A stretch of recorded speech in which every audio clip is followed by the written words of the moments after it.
Right. So, welcome to another podcast. I'm Tan, your host, and I'm very glad that you're joining us today. So, on this show, we'll explore leadership, investment thinking, and what truly takes to build a leaders and the companies that scale with structures, not just speed. So, most of you here today knows about leadership. Most leaders spend their careers mastering one environment. Some understand startups, some understand enterprise, and some understand technology, but very few understand how all these systems connect. Today's guest is someone who operated across all these worlds and, more importantly, understands how to align them to create more value creation for the company themselves.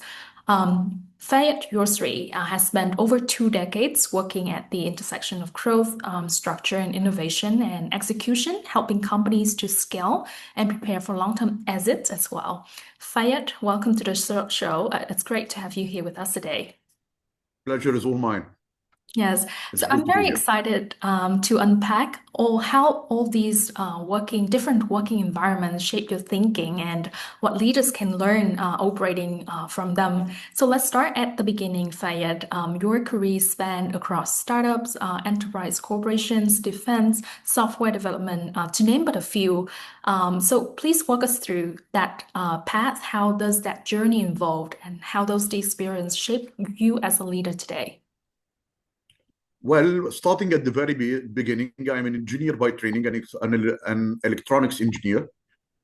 And when I started my career, I was quite fascinated with technology. I just wanted to be on the cutting edge, Hmm. dealing with the latest hardware, software, and systems.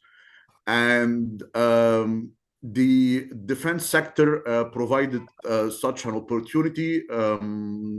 Usually, whatever they use in the military is a couple of generations more advanced than what we use as civilians. So that was that. Spent a few years doing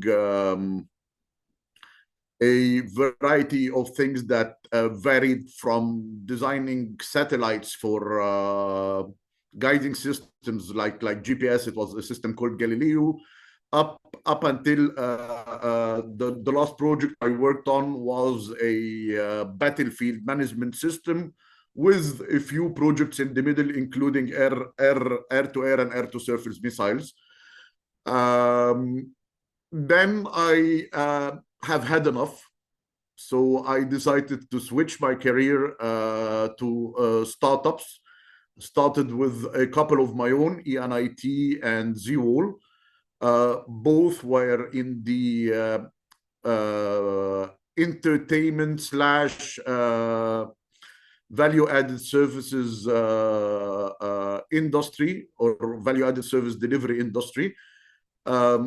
Then I moved to Kuwait, where I started in the FMCG and grocery field, spent a few years there, and I'm currently doing fashion. However, believe it or not, uh, delivering an order from a grocery store is no different than delivering a UAV to a target. It takes basically the same process. You just need to know what you have to do, Hmm. plan a way to do it, find the correct team to do it, and execute. Right.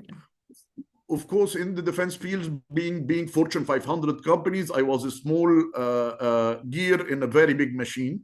In Hmm. startups, you get to have more influence on the final decision, and it's more agile. Yeah. Yes, that's definitely some of the areas that I love to understand a bit more, Fayed, because it's very interesting that you worked inside both Fortune 500 organizations and high-growth startups, which operate almost like different species. You mentioned about agility, which I think is a key differentiation between the two organizations. But when it comes to other factors like innovation, risk, and growth, what are some of the biggest differences that you observed? Well, let's say that the larger companies or the enterprises are far more structured. Mm. They have a smaller margin of error. Um something that does its job 90% of the time is still considered the failure, especially in the air and space field. However, when it comes to startups, we kind of tend to move fast and break things. So it's very, very different, and the challenge that I see with a lot of founders moving from the bootstrapped or hacked startup where it's all about the hassle and everything is in Excel sheets and being done over Slack or WhatsApp, to trying to go to an IPO or get an institutional investor on board. Going through that transition from the highly agile, highly fast, move fast and break things approach, to having a more governed, structured approach to doing things. This is where a lot of the startups undergoing that transformation struggle. However, let's put it at that. When you're working for a Fortune 500 company, the innovation is about being deliberate, mitigating problems, and making sure that you get things done right. For startups, innovation is basically about survival. If we stop innovating, then my competitor will overtake me in the next round of investment. So it is speed is our currency, and if we fail, you just get back on the horse and go and do the next thing. Exactly. I think that balance between structure and speed seems to define modern leadership. So let's talk more about your background, Fayed. Your defense background stands out because most business leaders don't operate in that very high stakes environment. So how did that experience shape the way that you approach business strategy and decision making today? Well, again, as I said, it's a very different field. I mean, in certain projects we have a zero margin of error, and in other projects, having some errors, even having some crashes, is no big deal as long as we have this system up and running by the time they want it up and running. The defense field has always been a driving force of technology. I mean, think of it like that. In 1901, that's 125 years ago, the Wright brothers were able to fly a plane. 12 years later, we had fighter planes. And 40 years later, we had ballistic missiles. Now we have AI-driven drones flying across the Middle East. So this industry, what I've learned, I learned the importance of planning. I've learned having the sufficient amount of accuracy, because it's one of the problems that I see with a lot of founders, especially for those who come from tech backgrounds.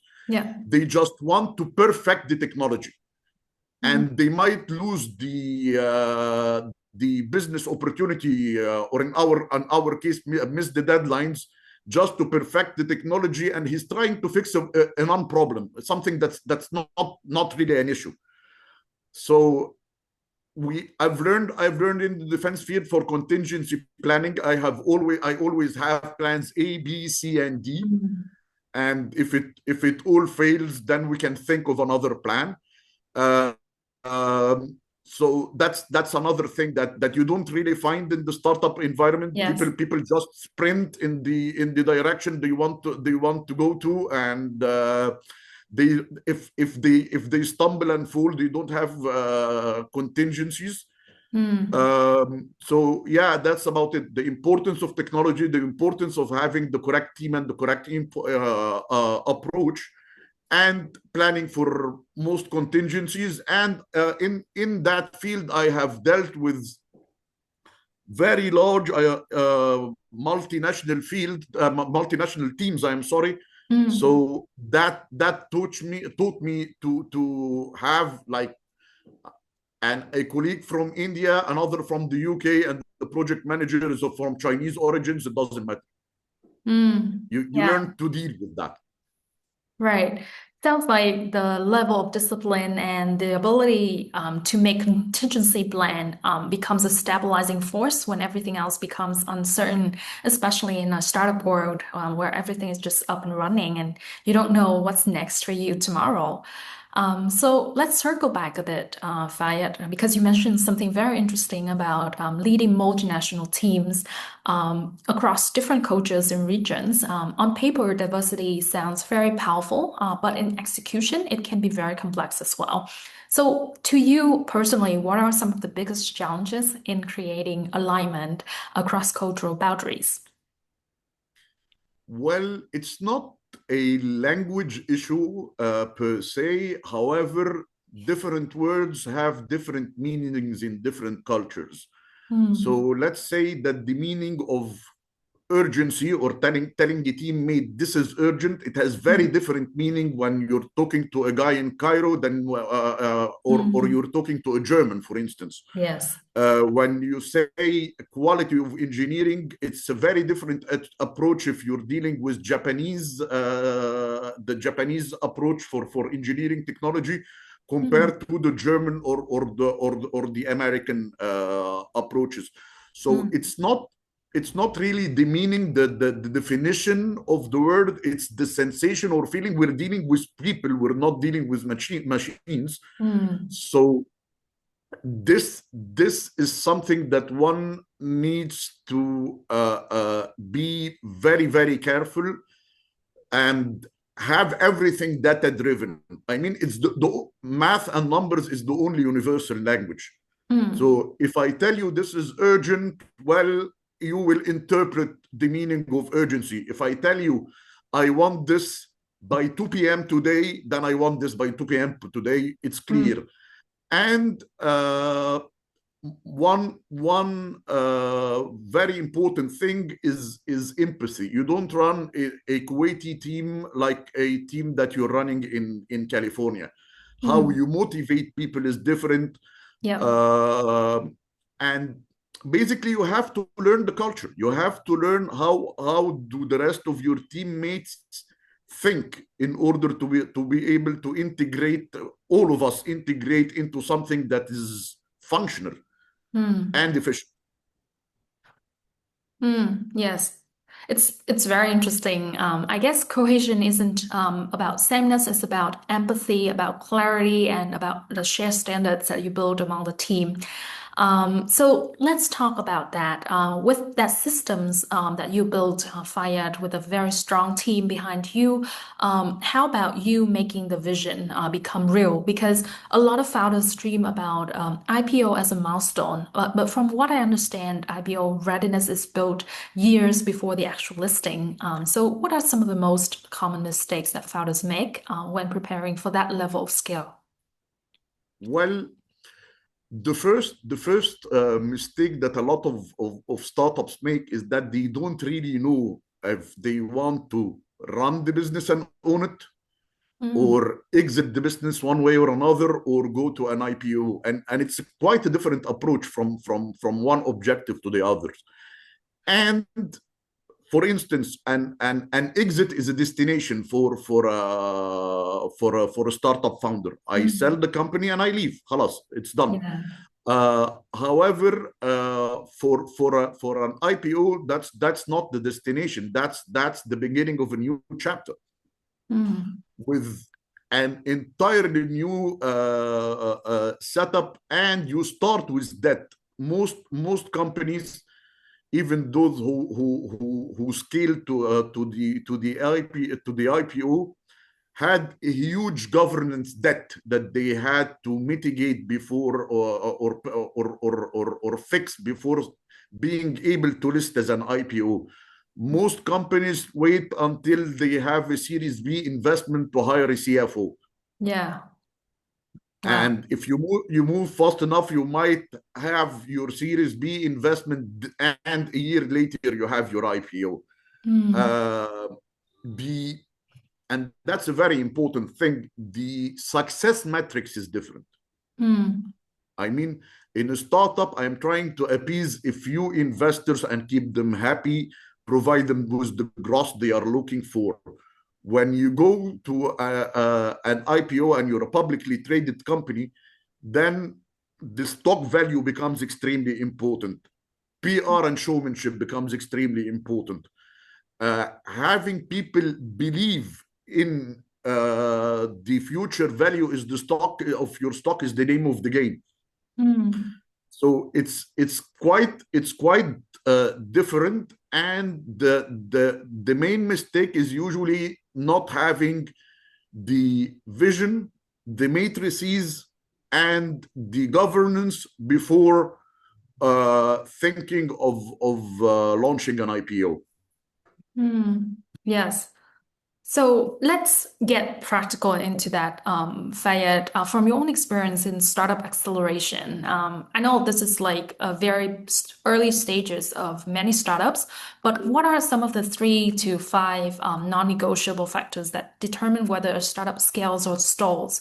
At this stage, I guess like funding isn't a problem at all, but can you walk us through your thinking, like some of the factors that you think will be the success factors for the startups itself?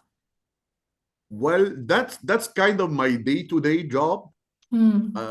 At Jadeite Ventures, we have a unit of highly skilled individuals who help startups that we fund grow. Mm. So we don't just throw money at the problem. We actually are pretty hands-on with early stage startups, and it's kind of fun Yeah. working with a diverse spectrum of startups in different fields. Mm. Yet there are a few things. Funding is one of them. Having enough Yes. money to run the Mm. business. Trying. Usually, people when they think of a startup, they start bootstrapping things, Right. trying to get some money from here and there, friends, family, and stuff. And that's well and good up until you have a minimal viable product. Once you have a minimal viable product, it's time to stop bootstrapping and go for a an institutional investor who not Mm. only will they help you scale your business, they will provide you with the connections you need in the industry. Mm. However, that's not the only thing. So as you said, that funding is usually the easiest thing to Mm. get. Now it's all about the numbers. 2 to 4 is resilience. You Mm. need to have operational resilience. First, you need to have a resilient team. Yeah. There has been a lot of startups who even music bands Mm. who simply when they hit a couple of bumps along the side, they disintegrate and the team starts fighting with each other and the startup is dead. Yeah. So a resilient team or team resilience is of the utmost important, and it's one of the things that I look for when I'm investing in a company. If they don't have a resilient team, if the team is not extremely cohesive and they function as a single unit, they are not getting a dime from me. Mm. Uh, the um, the second thing is having operational resilience. Mm. Can our back end handle 10x the volume? Mm. If that's the case, then we're fine. If that's not the case, we need to work on it. You cannot have the sprint stop approach, because you don't have and the operational capacity to grow, and you need to build it as you grow, and you don't need to build capacity that is far larger than what you need, because that costs money. So it's kind of a balance. Mm. So unit economics, that's our king. I don't care about the gross merchandise value. I don't care how much you Mhm. sold for. Yeah.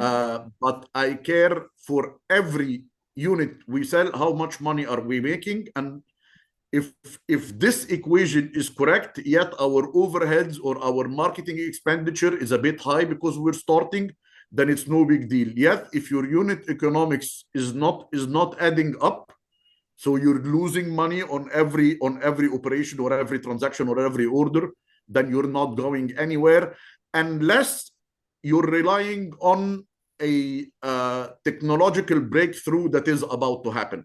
Mm. Like delivery companies, we have all been operating with horrible unit economics, even if you're profitable. However, everybody is waiting for robotic and drone deliveries. Once this is done, it will cut our unit cost to near zero. Mm. Finally, the product market fit.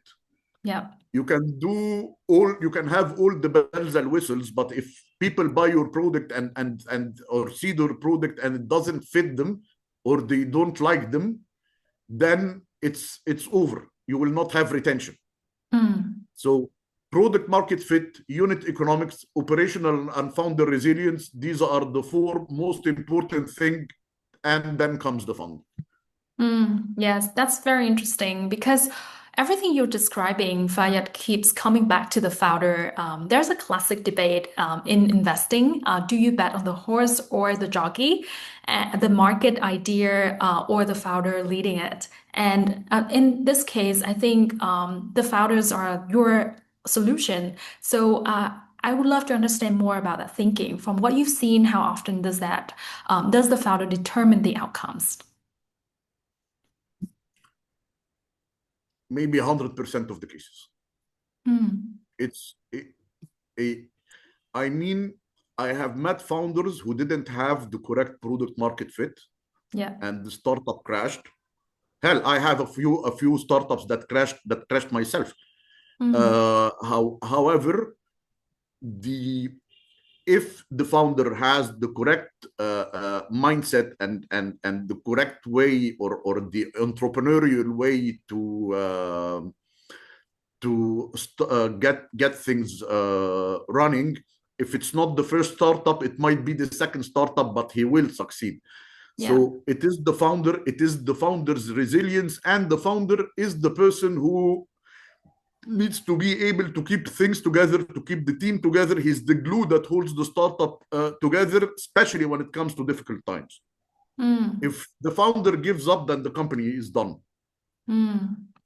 Yes, I totally agree. The founders can always pivot his business, but the characters, the resilience, are all the things that cannot change after just one night. So let's talk more about the turnarounds. What's savable?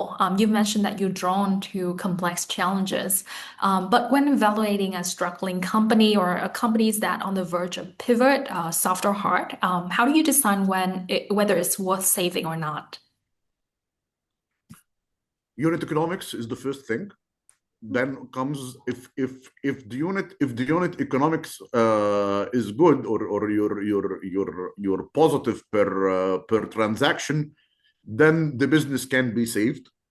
Mm. If not, we look at the operational efficiency and see if the business is hemorrhaging money somewhere, and can that be fixed. Uh, and finally, if they have a good user base or good IP that will help us in the future. These are the Mhm. three things that make us decide to salvage a business. Mm. If not, then the business will probably end up like a lot of business, where you buy the business, sell out the assets, and just liquidate it. Mm.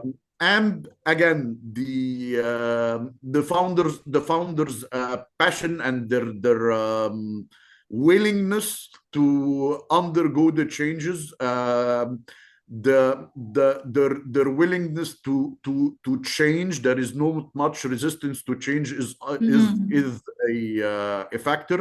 And that's actually a very good business. Buying a struggling business and restructuring this has made a lot of investors a lot of money. Mm. Yes, I totally agree. Coachability is definitely one of the, like the characteristics that many investors, especially venture capitalists, are looking for when they're about to bet on the company and the founders themselves. So let's bring this conversation to a close, Fayed. I mean, for someone who wants to follow a similar path like you, switching from corporate to startup and turnaround leadership, what skill set or whether technical or soft skills should they deliberate build from now on?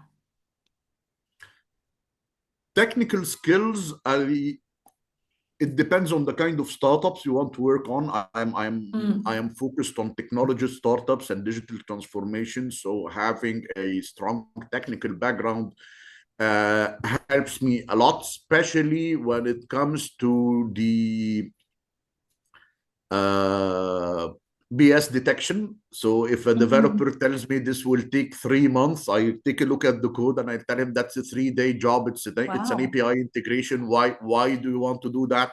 Why do you need 3 months? And why will it cost that much? Um, it helps me understand the cost of the business decision. I Mm, mean, when I come from a technical background, but I deal with yeah. founders and CEOs who don't, Mm, and I find them asking their tech team for something that will basically lead them to demolishing half of the software architecture and starting over. This is where I tell them, no, this is not a small ask. So this kind of help. The common things that you need, whether it's an whether it's a technology startup or not, mm, deep understanding of microeconomics, not to the mm, extent of being an economist, but you will need to yes. be able to analyze your market and to analyze your company. Some understanding of macroeconomics, Mm, economics 101, 102 would do fine. yeah. And a skill to prioritize is financial modeling. Mm, Uh, you don't need to be a CPA, but you need to be able to understand cash flows. You need to understand balance sheet, and you need uh, to be able to control that. A lot of startups don't go out of business because they were at a loss on a P&L level. They simply mm, ran out of cash. yeah. So cash flow and understanding financial modeling is extremely important. And when you do a couple of startups, you learn that you do everything on paper before you start. Mm, So you have a financial model, and you need to be involved with what we call the unsexy operations. mm, So you need to go to the warehouse. You need to handle the customer, to handle customer support tickets yourself as a founder once or twice a month.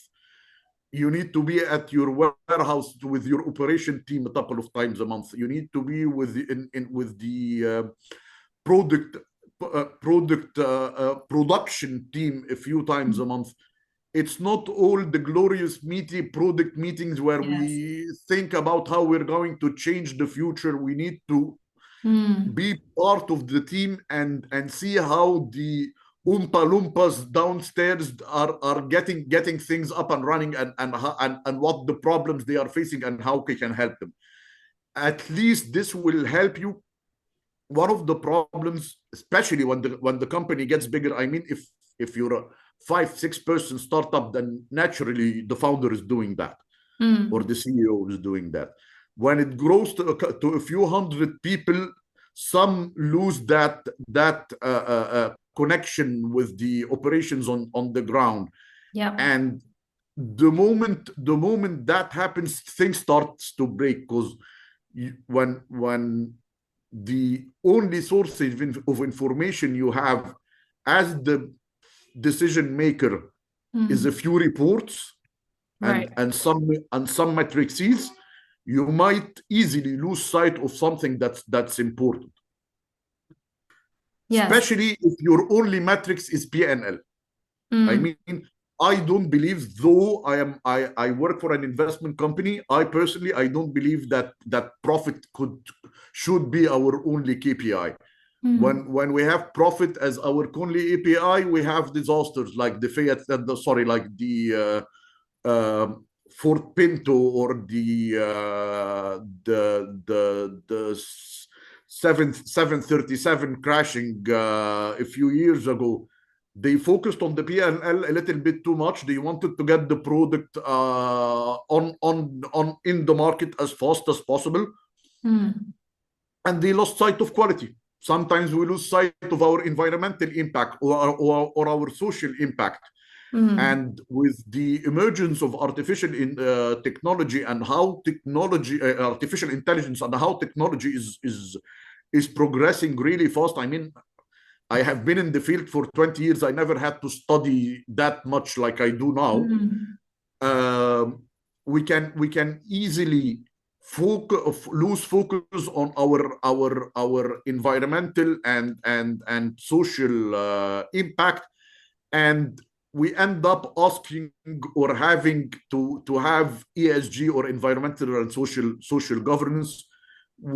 Governance, then after governance comes, and in the AI field, people, some of the top CEOs are asking for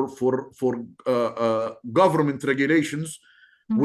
which is quite weird, because especially usually people in technology, we're telling we don't want regulation, leave us innovate. Mm. But these people understand that this kind of technology is so disruptive, it can have a very positive or a very negative impact on communities. So uh, I prefer self governance, but if Mm. not, then we will have to have somebody else Yes. do it for us. Right. So it's kind of that. Yeah. Thank you so much, Fayed. And I think that also closes the